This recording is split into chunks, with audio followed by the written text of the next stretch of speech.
Good morning again, who did not hear me this morning. Good morning, good morning. Today is a beautiful day, and since they say that black men, I'm not saying y'all, I'm just saying certain individuals, say that black men in particular, never give praises to the black women in their lives or throughout history. I am here today to give you a piece of history on some really powerful sisters. They call them queens. What is a queen? A queen is the most powerful piece on the chessboard that each player has and can move any number of unrestricted squares. And that's important because chess, they say if you know how to play chess, then you know how to move through life. You know how to play through life. Chess really teaches you to think 2, 3, 4, 5 steps ahead. So it's important to have a queen on the chessboard because the queen can move in any unrestricted direction. It is literally the most powerful piece on the chessboard. And if they say chess equates life, then if you have a queen in your life, then what is she? She's powerful. Thank you. Also, a queen is a woman or a girl that is highly respected. So our first queen this morning is an actual queen of royalty, and not just queen by our name calling, but an actual queen. Her name is Queen Ana Nzing, as you can see on the board. Queen Ana Nzing was a 17th century queen of the Ndongo and Matamba kingdoms of the Mbundu people, which are located in what is now present-day Angola, and that's located in West Central Africa. Born in 1583 and passed on December 17, 1663, Ana Nzing lived to be approximately 80 years of age, as we do not know her actual birth date. Nzing was forced to move after Mbandi, the illegitimate son of her brother, took power because she was a challenge to the throne. And if y'all know about the hierarchies, typically when somebody is a challenge to the throne, they either run them out or they kill them because it's succession by bloodline. And she was part of the bloodline, but she wasn't the immediate bloodline that was supposed to take the throne. So that's important to think about as we move forward because she wasn't supposed to be a queen. She wasn't supposed to be on the throne. So you keep that in mind as we move forward. Nzing lived during a period when the Atlantic slave trade and the consolidation of power by the Portuguese in religion were rapidly going. And if y'all have been here or if you've done a little bit studying, that you know that Africa was, is, and will continue to be raped by European countries, and I mean raped. Not asked for, it was rape. You know what rape, when you think about a woman, a rape is forced. It's not consensual. So let me tell you, nobody in Africa was consensual to these people, and not only the Portuguese, the Italian, the British, the French, and so on and so forth, took power in Africa. They ain't asked for it, they took it.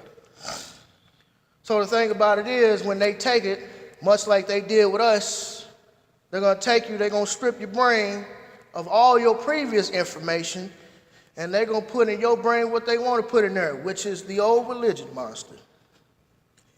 That old religion is something else. And the etymology of religion simply means to bind. Did y'all hear me this morning? Y'all still focus on this religion and you don't know that you are bound by a spell. Now y'all like a spell? What's a spell? When you use words words are casting a spell. And the religion spell is to bind you. That is why we got so many defunct people now.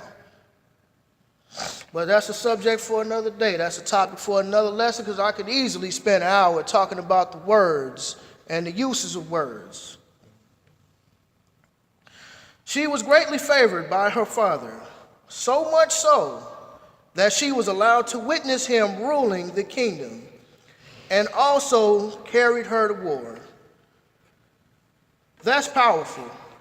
Do y'all remember when I did the presentation on Malcolm X, and I told you that his father was a black nationalist, a Pan-Africanist, a follower of the Honorable Marcus Garvey? I told you how the parents set the stage for the children, not the children set the stage for the parents. So this is another instance where we have a parent setting the stage for their children to be successful. The woman is the first teacher. From in conception, in the womb, the woman is the first teacher. What she eats, what she thinks, what she drinks, all of that is powerful. That's what sets the stage for what comes next. So her father carried her off to war so she could see what warfare is like, so she could learn from her father, who was the king. That would do something to you. That would do something to your psyche. Boy, y'all ain't ready, man. Y'all ain't. So, Ana Nzing rose to power after her brother committed suicide in light of continued pressure from the Portuguese. In 1662, before taking power, she went to Luanda, which is the largest city in Angola, and it also serves as the modern-day capital.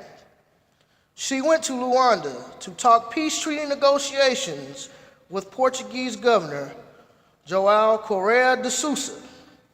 And instead of providing a chair for Nzinga to sit on, the only chair that was in the room was the one de Sousa had, and he was sitting in it. So, as a fair compensation, he offered her a floor mat to sit on, which is a sign of inequality and disrespect. Now, I told you that her father taught her a lot, and we don't know everything, but we know that he taught her how to be royalty. So to counteract this disrespect, Ana asserts her authority and status by commanding her maidservant, what you see here, by commanding her maidservant to kneel on all fours in order to sit on her back until the peace negotiations were over.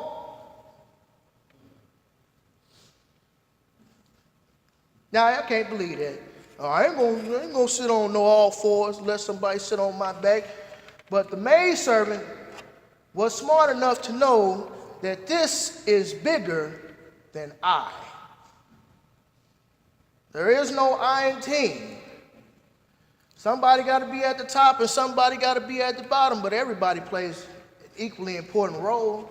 Just because you're sitting on the bench doesn't mean that you are less a part of the team, does not mean that you are less qualified.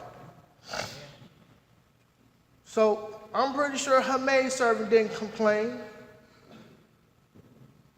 But that's a true queen. That is royalty, not necessarily royalty by title, but royalty by mentality. In order to be a queen, in order to be a king, in order to be successful, you have to have the mentality to be successful. She was acting like a queen before she even got to be one.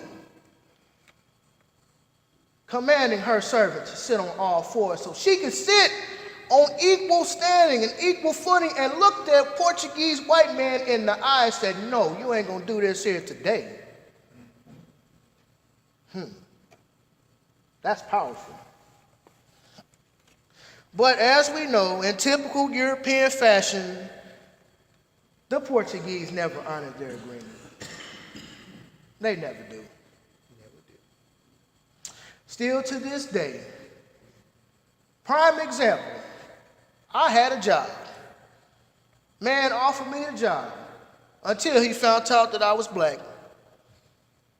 And then all of a sudden the job became unavailable. And I got there a half hour early from what I said I was going to be there. Now, if y'all don't think racism exists, well, I don't know what to tell you. It's an invisible system. But for those who are in the know what racism is, and this sister here experienced some racism. In Mbundu tradition, it is prohibited from women from being rulers. So upon her brother's death, she convinced the Portuguese to support her bid to the throne. Like I said, this is chess. It isn't checkers. Now here it is, somebody who's knocking on your country's doors, fighting you for your land, fighting you for your resources, and these are the same people she went to help support her bid for the throne. Again, folks, it's chess, not checkers. It's a marathon, it's not a sprint. You're talking about the long con, and that's exactly what it is. It's the long con.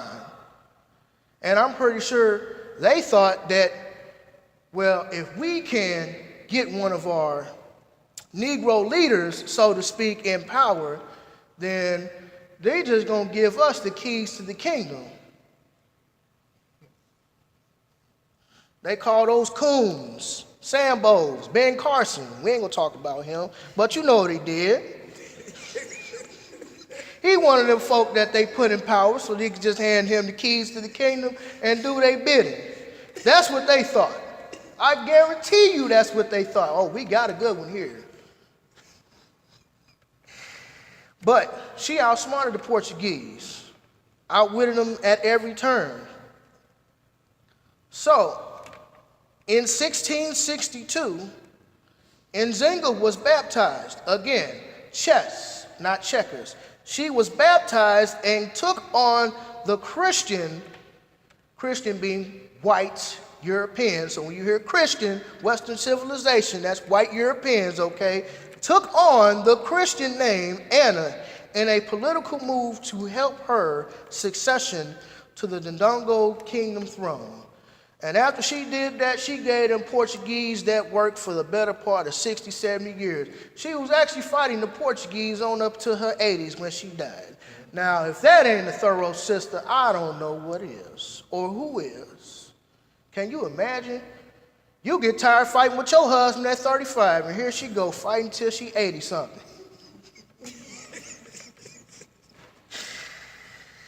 So, our next person on the list, before I go into there, the next three women on the list are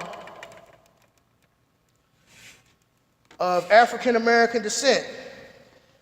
So I would like to read to you a passage from The Souls of Black Folk by Brother W.E.B. Du Bois. And let me see. And it's actually very powerful because he pretty much opens up the first chapter with this. Now, if you imagine what the first chapter is like, what about the rest of them? And these are the people that we just don't know about. We don't really talk about these people. But the brother had a fantastic knowledge of what was really going on. And these are his writings, by the way. He says, after the Egyptian and Indian, the Greek and Roman, the Teuton and Mongolian, the Negro is sort of seventh son, born with a veil and gifted with second sight in this American world. That's that system I'm talking about. That second sight is the system of white supremacy. You have to know what's going on. People can't see it. It's some black folk that can't see it. Oh, it was just bad luck. It's not bad luck. It's the invisible system that they get you with because you don't know what they're doing. You don't know their tricks. And this brother was born right around the time of emancipation. So he had a good understanding of what was going on. And that was long before any of us were born. So again, he's dealing with the same things Queen Ana Nzing was dealing with. So, it says, a world which yields him no true self-consciousness, but only lets him see himself through the revelation of the other world, meaning he sees himself through the eyes of a European.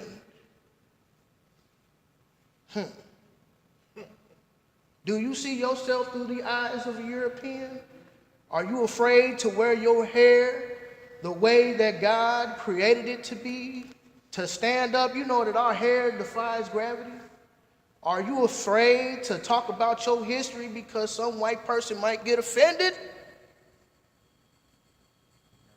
They have a black Jesus. Oh yeah, that black Jesus too, that old religion. Y'all don't know that white Jesus been playing a trick on you for thousands of years. So he continues on to say that it is a peculiar sensation, this double consciousness, the sense of always looking at oneself through others' eyes, of measuring one's soul by the tape of a world that looks on to amused, contempt, and pity.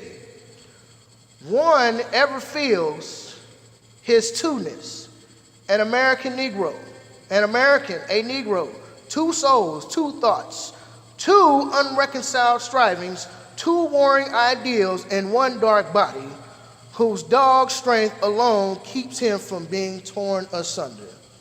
The Bible talks about not being able to serve two masters. Either you're going to love one and hate the other, or you're going to hate one and love the other.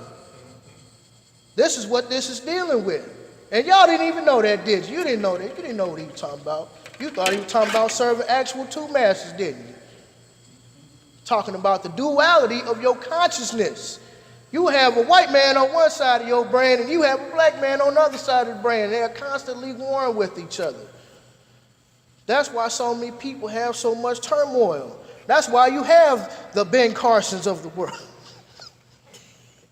Oh, I ain't gonna let him off the hook. Slaves were immigrant workers. Please. The history of the American Negro is the history of this strife, this longing to attain self-consciousness, manhood, to merge his double self into a better and truer self. In this merging, he wishes neither of the older selves to be lost. He would not Africanize America, for America has too much to teach the world and Africa. Now, what can America teach Africa?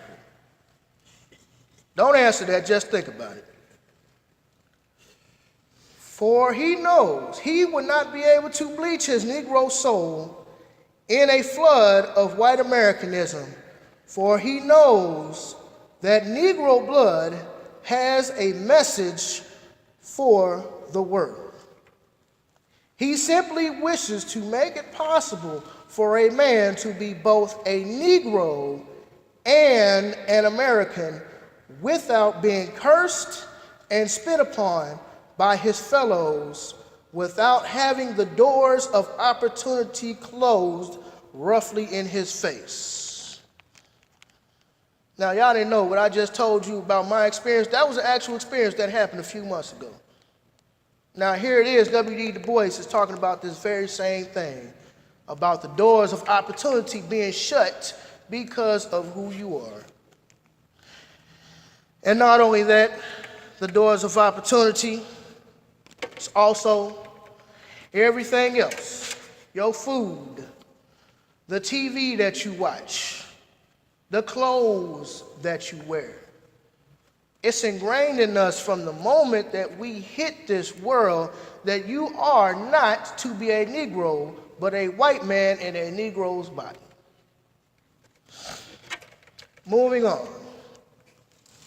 Angela Davis. How many of y'all remember Angela Davis? Some of y'all older folk. Boy, If y'all don't know about Angela Davis, boy, I'm telling you, you in for a treat. Angela Yvonne Davis, born on January 26, 1944, is an American political activist, academic, author, and black nationalist. She's also an Aquarius. That tells you why she's so thorough. Born in Birmingham, Alabama, her family lived in the Dynamite Hill section, which was marked in the 1950s by the bombings of the housed middle-class blacks in order to drive them from their community. Much like they doing over here, but the only difference is they ain't dropping bombs. No, they ain't gonna drop no bombs because they want this land. It's one thing that's not going nowhere, it's land. And if you got all these dilapidated houses over here and you don't have no money, they not gonna bomb it. They gonna push you out. Bombing is the old technique. Oh yeah, there's still a few lynchings, there's still a few hangings here and there, police brutality, but the new way to kill the black man is through gentrification, through push them out. Push them to a place where we have no resources, where we have no property, where we have no land to build upon, to stand upon. That's the new way. It's more subtle. It's more slick. You can't see it coming because it's gradual. You see one white person here, you see an East Indian over there, and before you know it, you look around, you're like, what happened to all the black folk? Where they go? Ain't nobody here but brothers and sister-in-laws now. Ain't nobody in the neighborhood except for those who own their houses, and they're going to try to find a way to swindle you out of that too. So, Angela attended a segregated black elementary. Her mother, again, parents being the first teachers, her mother, Sally Bell Davis, was a national officer and leading organizer of the Southern Negro Youth Congress, an organization influenced by communists. Its goal was to build alliances with other blacks in the South. Now, if you notice the word communist, that's going to come up a couple more times during her section. And I'm pretty sure you're thinking a communist is something bad. It's something evil. That's what they used to tell you. The Russians are communists. Anybody who don't agree with the United States is a communist. But y'all don't know what communist really means, and I ain't gonna tell you just yet. But I just want you to start looking up these definitions, and not just one dictionary, but several dictionaries, so you can get a true understanding of what they're doing, of what they're saying. Again, the dictionary, certain dictionaries, written by certain individuals, omits or adds certain information about certain topics and words and individuals. So it's important to know that you are fighting on all levels. You're not just fighting physically, you're not just fighting mentally, but you're also fighting spiritually. All these things are happening at once. I equate the system of white supremacy as 10 different things going on. You have gentrification. You have police brutality. You have this over here, and this over here, and this over here. You have 10 different things happening in one room. And we're all standing in one room, and we're having conversations. There's 10 different things happening in that room at one time. You might not know about all the things that's going on, but they are happening. That's the system of white supremacy. So, Angela grew up surrounded by communists, there's that word again, by communist organizers, and who significantly influenced her intellectual development. In 1969, she was active in the philosophy department at UCLA, and she strategically chose UCLA because of its urban location. In those days, Angela was known as a radical feminist, activist, and a member of the Communist Party of the United States and associate of the Black Panther Party. So not only are you a communist, but you're associated with the Black Panther Party. That's 2 strikes right there. In America, it definitely is. So I bet you're wondering about this word communism. You're like, when y'all gonna tell me what communism means if you ain't already looked it up on your smartphones? Communism, a political theory derived from Karl Marx, advocating class war and leading to a society in which all property, not some property, but all property is publicly owned, and each person works and is paid according to their abilities and needs. So now you see why America wants to label everybody a communist. And communist is the old word. The new word is terrorist, by the way. I want you to know that. The old word is communist. The new word is terrorist. Either that or Black Lives Matter. That's another one. That's a code word. So you see, communism isn't something evil. It's not something bad, but it's simply going back to the way that the Africans, well, let's just say all the melanated people, all the brown melanated people were practicing. You don't own this. I don't own this. It is something that the Creator has given me that I am managing. Everything should belong to the people, and if you do a job, you should be paid according to your skills. That's what communism is, people. Quit letting the dominant society tell you that everything is evil. Communism is evil. Your black skin is evil. Oh, y'all must have sinned against the Lord for y'all to be so black and to be so enslaved. Don't let them tell you that. You better start thinking for yourself. It ain't illegal yet. Again, start thinking for yourself. It's not illegal yet.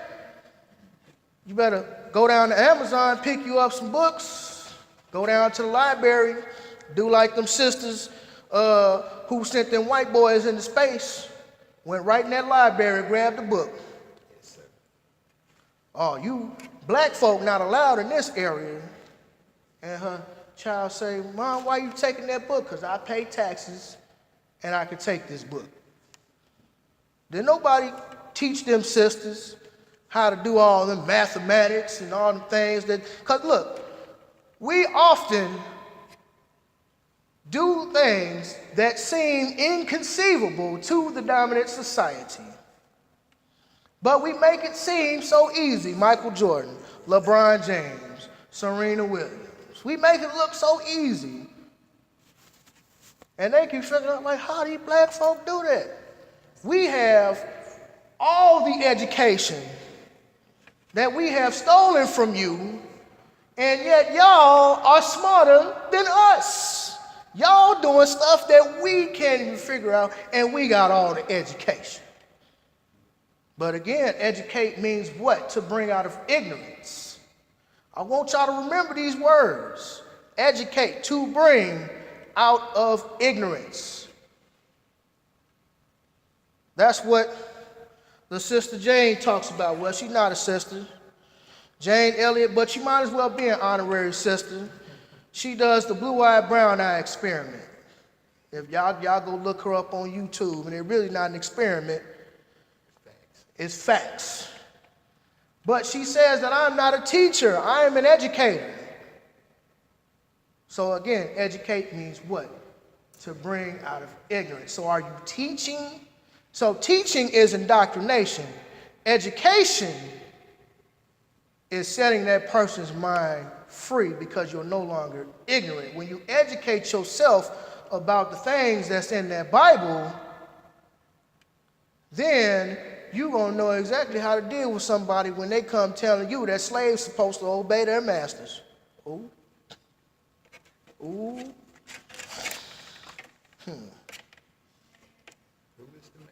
Who is the master? That's a good question. We all know who the master is. I don't have to tell you this.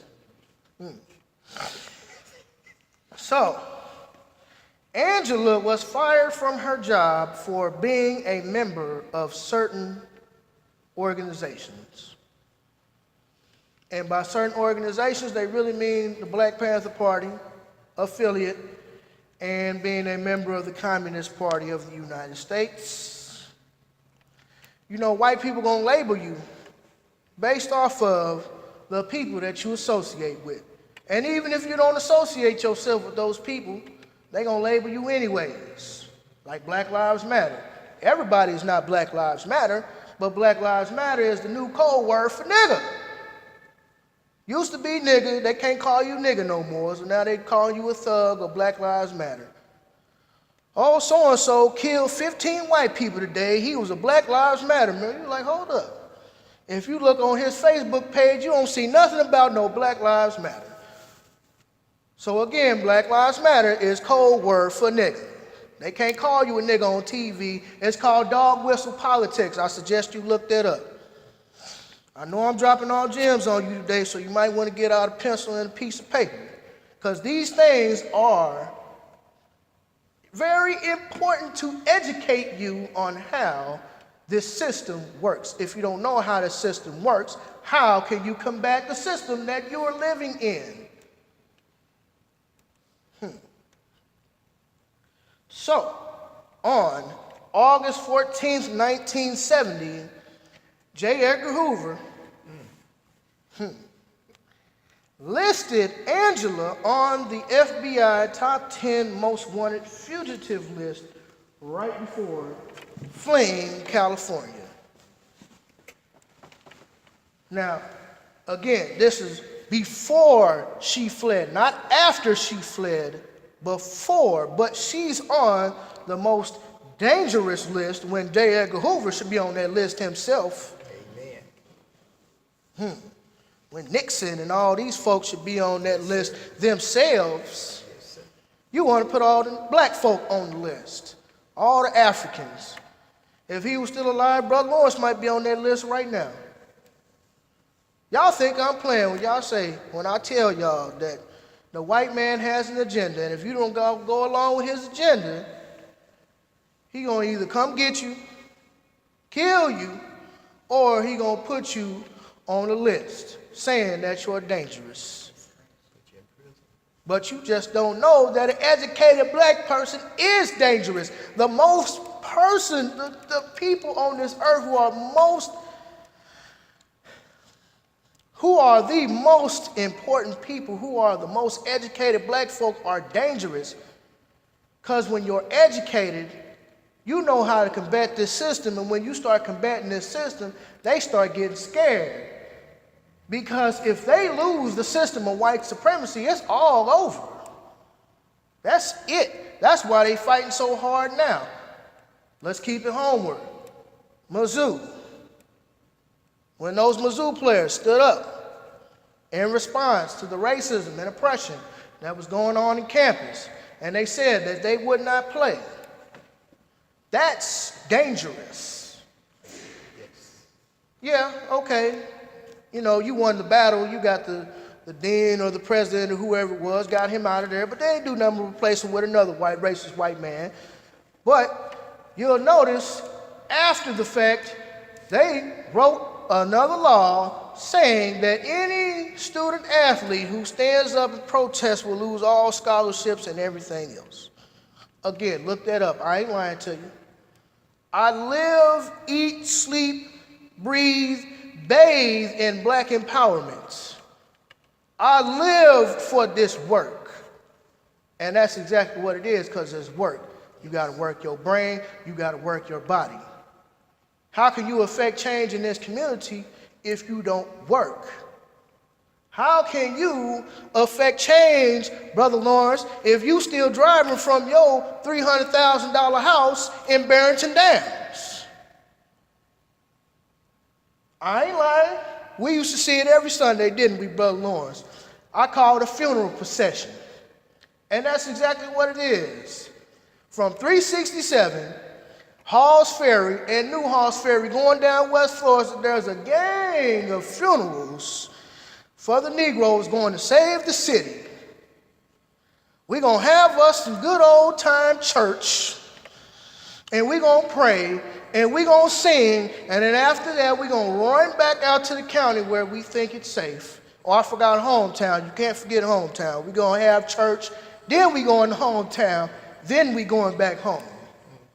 You don't want to run the risk of living in the impoverished neighborhood that you're trying to save because you're afraid of the other people that you're trying to save. You can't be afraid of the people that you're supposed to be working with, can you? But I'm wrong for saying that these folk up here shouldn't have sold that land to them Arabs or whoever, them white folk up here. Y'all know who I'm talking about, right up there on Union. You got 2 gas stations. What do we need with 2 gas stations? 1, maybe. If it was black owned, hey, I'm all for it. But it ain't neither one of them black owned. Money gone. The money's gone. How can we rebuild this neighborhood if you selling everything to the white man, to the Asians, to the East End, and everybody but black folk? You want to know why? Because they don't live in this neighborhood. They live in the county. They might live in St. Charles. They might want the American dream, live next to a white man. Come on now. Y'all know that's the American dream. I'm going to get out the hood. It was a good life. Now I'm going to move next to a white man where I can feel accomplished. Y'all just don't know that integration was the worst thing that ever happened to black people. Don't tell me that integration was a good thing when it wasn't. We gave up everything that we had, our businesses, our homes, our whole economic base. We gave it up to do what? Chase behind a white person or to sleep with white women. Uh-oh. Y'all know some black men, not all black men, but some black men love themselves some white women. Whatever. Do what you do. I'm not condemning you. I'm not condemning anybody from dating whoever. But when you think that white or light in some cases is better because of that stigmatism you have on your brain, that's when I have a problem. So, after Angela was on the top 10 most wanted list, she went to trial. And despite having a legal team, Angela decided to make her own opening statements. After an all-white jury deliberated and found her not guilty and was acquitted of all charges, she was 28. And that's what she looks like to this day. She's still out here fighting the good fight. She ain't changed. It's just you don't hear about these people because we are not celebrating these individuals. Like I say, the women are more powerful than some of the men in some cases. She went to trial and an all-white jury acquitted her of all charges.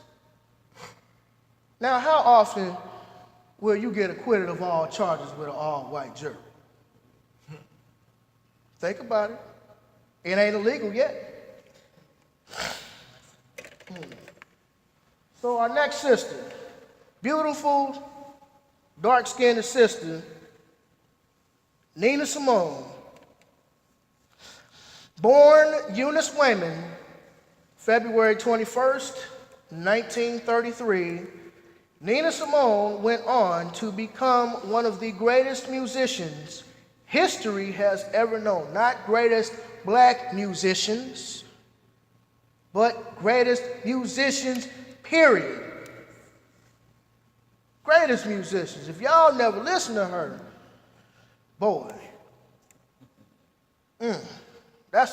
she powerful, man. Y'all just don't know. Them words, them songs that we'll be getting into. She used her platform. She used the spirit of the Creator that was inside of her to use her platform to fight for our people. And she paid the cost for it, but you got to pay the cost to be the boss. And she paid one hell of a cost. And I do mean that literally, one hell of a cost. Nina Simone was a singer, songwriter, pianist, arranger, and civil rights activist. Her musical styles include classical, jazz, blues, folk, R&B, gospel, and pop. As a child, Miss Eunice Wayman, who was known at the time, took piano lessons on the white side of town across the railroad tracks. Do y'all know what that is, the railroad track? You know, it used to be a black side of town, and there's a white side of town. It used to be divided by the railroad tracks. Now it's divided by the Delmar Divide. Oh, you didn't know that, did you? The new railroad tracks is the Delmar Divide. Speaking here personally in St. Louis, we're going to keep it home. That's the new railroad tracks. That's the white side of town. There was a recent article in the Delmar, in the Riverfront Times, talking about that very same thing. You going down U City, and everything's all nice. There's a theater, and then you cross over Skanker. It's cool for a couple more blocks, and then you're like,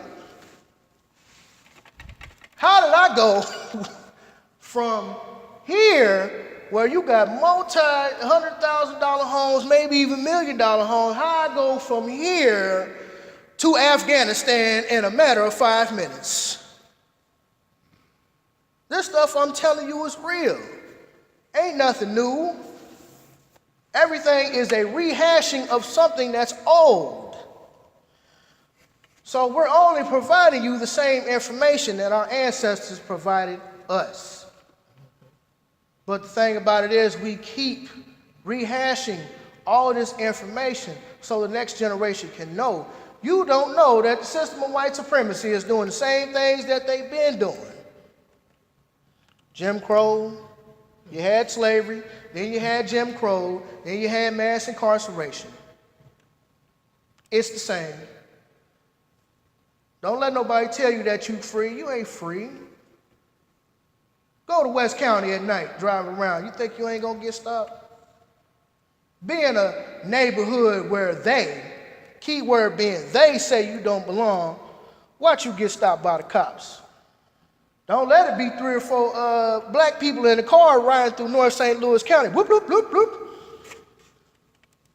Where y'all going? What are you doing? You got drugs in the car? You got any weapons? I know you niggas is up to no good.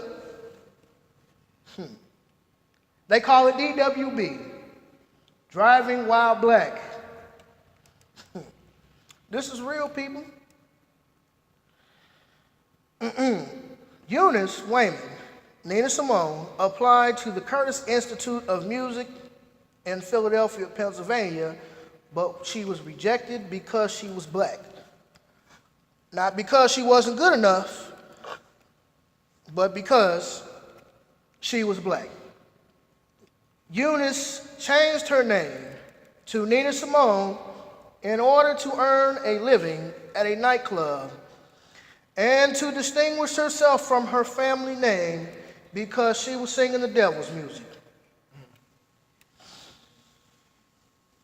Now, if y'all remember, Brother Lawrence just talked to us about Brother Brian Owens and how certain individuals thought that he was singing the devil's music. Now, you know, we had this thing, anytime you singing something other than gospel, that you singing the devil's music.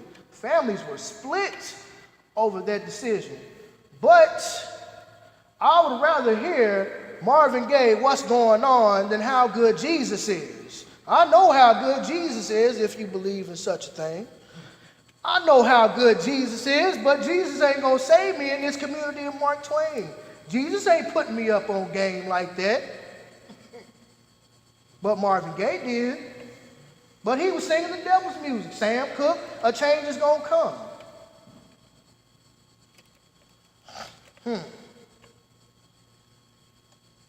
We're moving forward.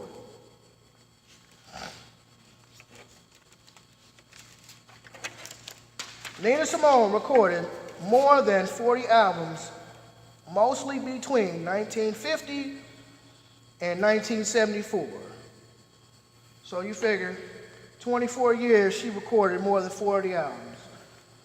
That's a stretch, that's a milestone by even the greatest artists, black or white. The only one I could see could possibly come close to that would be Prince. And y'all don't know Prince was conscious too. Y'all just thought he was talking about sex. Yeah, he did that. But in the midst of all the foolishness that he had going on in his music, he had a lot of conscious or spiritual music. I'm not here to talk about Prince, but the distinction is there. He knew the system. That's why his symbol is a powerful symbol. I ain't gonna tell you what it is. You're gonna have to do your own research on that. But he knew how to get a message across in between his music and his albums. So, Nina Simone also played a pivotal part in the civil rights era with songs like Young, Gifted, and Black, one of my favorites, Old Jim Crow, and Mississippi Goddamn. Now, don't shoot me because I'm up in here cussing the church, but I am merely speaking in the context of which she wrote it. She wrote Mississippi Goddamn in response to the murder of Medgar Evers, which Brother Lawrence has on his shirt this morning. I didn't get the memo, by the way. It just so happened that we just both wore some shirts today. So she wrote Mississippi Goddamn in response to the murder of Medgar Evers and the bombing of the 16th Street Baptist Church in Birmingham, Alabama. Now, I'm not going to gloss over Mississippi Goddamn because that's actually what caused all the white people to boycott her music. And when you say Mississippi Goddamn, she literally means Mississippi Goddamn. Mississippi was rough. That's why she wrote it like that. And if you hear the song, she sings and everybody knows about Mississippi, pause, goddamn. Boy, y'all don't know, man. Y'all don't want this. Y'all just don't know. She hurt her career by doing that. She decided to focus more on making music that uplifts and empowers and educates black people than doing music that is appeasing to white society, which caused her career to plummet to the point where she could only really get small-time gigs overseas.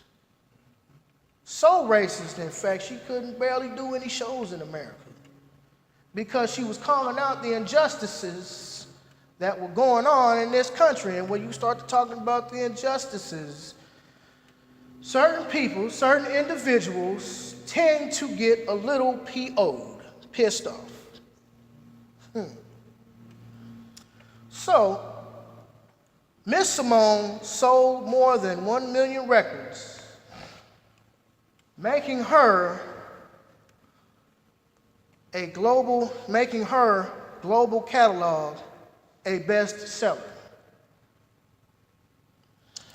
Now, last but not least, somebody who is more near and dear to your hearts, somebody that some of you young ladies or older ladies might look up to, somebody who is with us today, not here in the physical sense, but she is still alive today and continuing to break barriers.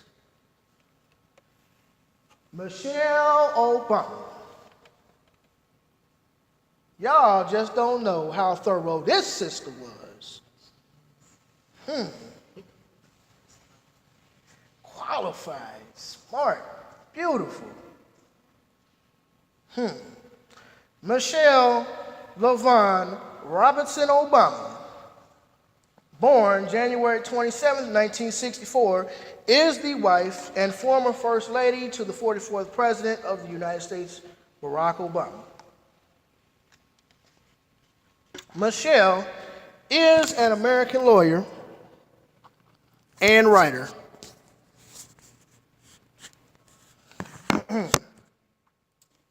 Raised on Chicago's South Side, which is one of the roughest areas in Chicago, Michelle is a graduate for both Princeton and Harvard Law School. Now you're talking about somebody who pulled themselves up by her bootstraps. Now normally that is a negative connotation. When somebody tells you to pull yourself up by your bootstraps, they really mean that we're not owing you nothing despite all the hundreds of years of slavery. So just get your SHIT together and get off your rump and go do it, because there's nothing holding you back. So, but in this sense, we're going to use it as a positive. She literally pulled herself up by her bootstraps from one of the roughest neighborhoods in Chicago. Went to Princeton and Harvard Law, both top-tier Ivy League schools. She is a fashion icon, role model for women of all ages, advocate for poverty awareness, physical activity, and healthy eating. Following law school, she was an associate at a local Chicago law firm where she met her husband. Still holds her law license, despite it being on the voluntary inactive list, which means that she can go down to the offices today. Well, they ain't open today, but open tomorrow. And she can say, I want my license reinstated, and she can go back to being a full-time lawyer. But she gave it up for her husband, and we're going to touch more about that in a minute, because that's a sign of a real queen, too, to let her king lead. Sometimes, not all the time, but sometimes women just need to shut up and sit down. Don't get offended, it's the truth. Sometimes you get out of your place, especially when you don't have no home training. Sometimes you just have to sit down and let your husband lead. Sometimes you have to give up everything that you worked so hard for to buy into a bigger vision than yours. That's also the sign of a true queen who knows how to let her king rule and reign on the throne. Michelle also held public sector positions in Chicago as mayoral assistant and assistant commissioner of planning and development. In 1993, Michelle became executive director for the Chicago Office of Public Allies, a nonprofit organization encouraging the youth to work on social issues in non-for-profit government agencies. Working almost 4 years at that job, she set fundraising records that stood 12 years after she left. Michelle served as a board member of Treehouse Foods, a major supplier with Walmart. Now, here's where we tie in the king and the queen. Following her husband's critical comments about them, she immediately, not tomorrow, not next week, after her husband made critical comments, she immediately cut ties with Walmart. How many women these days can say that I will legitimately not mess with the person because my husband has made critical comments about them? Don't answer, just think about it. Again, part of being a queen is knowing your place, and your place is to move in ways a king can't, but it's also to support your king. That is a job in and of itself. And she accomplished all of this and more, because like I say, I don't have all the time to go on into the nuances and details into all of these sisters, but she accomplished this all before she became First Lady of the United States. And there's also other stuff we could talk about, much like her being diplomatic. A queen is diplomatic. So if you're familiar with Sister Obama, she went overseas a few years ago. I believe it was Iran or Syria, one of those really strict, devout Muslim countries who will crucify you if you do not have the proper head covering.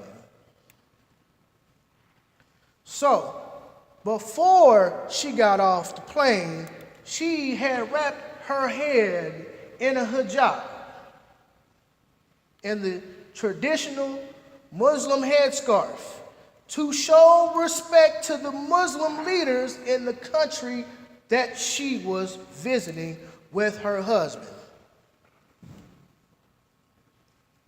Now imagine if she decided to be like Melania Trump and not show no respect for other individuals who are you working with. Her husband would have not even been received at all. He wouldn't even be able to sit down at the table if she did not have her head covered. That's how serious they take their religion. And there's nothing wrong with that. Do what you do. But she was smart enough to know that I need to have my head covered to not only show respect for my husband, who is speaking with these Muslim leaders, but also to the Muslim leaders and all of the people in the country. That's a part of being a queen, being diplomatic. Knowing certain things to do before your husband even tells you to do it, or before somebody else tells you to do it. Well, why I got to wear this? This ain't my country. I ain't no Muslim. No. It's about respect. When you come to certain individuals' home, they might ask you to take off the shoes. Don't smoke in my house. That's my rule. You cannot smoke in my house.